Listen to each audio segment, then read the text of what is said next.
তোমার লাইফে হয়তো এই বাইক থাকবে আর নাহলে আমি থাকবো, কে থাকবে বলো? বাইক। বাইকের মধ্যে কি আছে আমার মধ্যে নাই? তেল। ফাইজলামি করবা না, আমি কিন্তু সিরিয়াস মুন না। তুমি আজকে ফাইনাল ডিসিশন নিবা, তোমার লাইফে এই বাইক থাকবে আর নাহলে আমি থাকবো। তুমি বলো কে থাকবে? বাইক।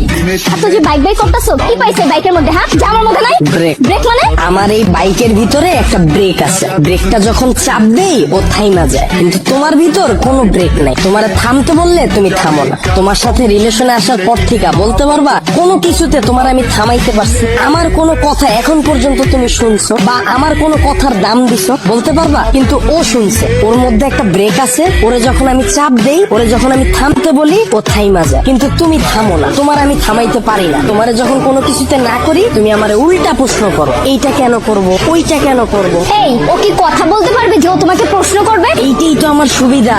ওরে আমি যেমনে বলি, যেমনে চালাই, ও অমনি চলে। কিন্তু তোমার আমি যেমনে চালাইতে চাই, তুমি অমনে চলো না। ওরে নিয়ে আমার কোনো প্যারা না। তার মানে আমি প্যারা? অবশ্যই প্যারা। তোমারে নিয়ে আমি প্রতি মুহূর্তে আতঙ্কে থাকি। কোন ছেলে তোমার মেসেঞ্জারে নক দিল, কোন ছেলে তোমার আবার ডিস্টার্ব করলো, কোন ছেলে তোমার প্রোফাইল পিকচারে যে একটা লাভ রিয়াক্ট দিল।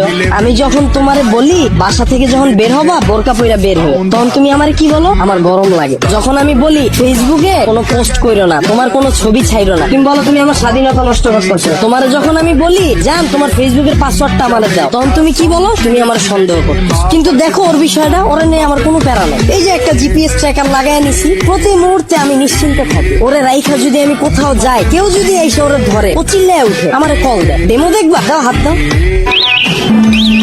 এই যে কল চলে আসে। আবার তুমি দেখো, যদি আমার কোনো ফ্রেন্ড বা আমার কোনো কাজিন আমার এই বাইকটা নিতে চায়, আমি নিশ্চিন্তে দিয়ে দিই। কারণ কি বলতো, আমার এই জিপিএস ট্র্যাকারের ভিতর লোকেশন সেট করা যায়, ও কতটুকু এরিয়ার মধ্যে থাকবে। আমার ফ্রেন্ড যখন এটা নিয়ে যায়, আমি একেবারে নিশ্চিন্তে ঘুমাই। কারণ এরিয়ার বাইরে গেলে আমার বন্ধু যাবে, কিন্তু ও যাবে না। ও কতটা লয়াল একটু চিন্তা করো। কিন্তু তোমার দিকটা একবার দেখো, আমি যদি তোমারে রাইখা বিদেশে যাই, সুরঙ্গ ছবির মতো আর ফান্ডিশের মতো অবস্থা হইব আমার। দেশে এসে কি দেখুন জানো, আমার বন্ধু তোমার নিয়ে বাইকে গেছে। এখন তুমি বল, বাইক রাখলে ভালো হবে না গার্লফ্রেন্ড? এত যে বড় বড় কথা বলতাছো, আমাকে নিয়ে লাস্ট কবে বের হইছো মনে আছে তোমার? তোমারে নিয়ে বের হয়ে আমার কোনো লাভ আছে? তোমারে নিয়ে বের হইলে 8-10টা মেয়ে যদি তাকায়, তাও মুখ ফিরিয়ে যায়। চিন্তা করে, এটার লগে তো একটা আছে। কিন্তু যদি আমার এই বাইকটা নিয়ে বের হই, 8-10টা মেয়ের সিরিয়াল লেগে যায়। এখন তুমি বল, তোমারে চুজ করা ঠিক হবে না আমার বাইকটাকে? এত যে বাইক বাইক করতেছো না, এই বাইক একদিন তোমার জীবনটা খাইবো। তাও ভালো, ভিতরে কোনো কষ্ট থাকবো না, গেলে গা একবারে যাবো। মানে? তোমার লগে রিলেশনে যাওয়ার পর থেকে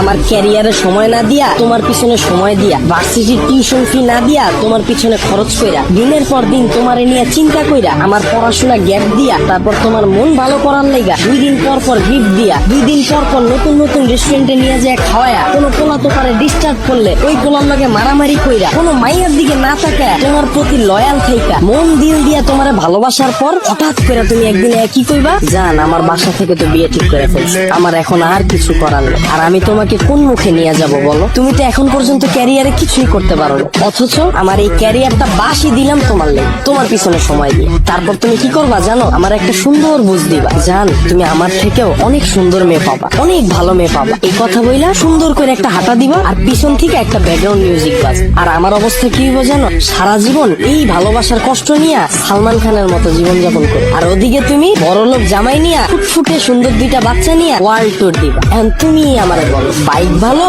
না তুমি?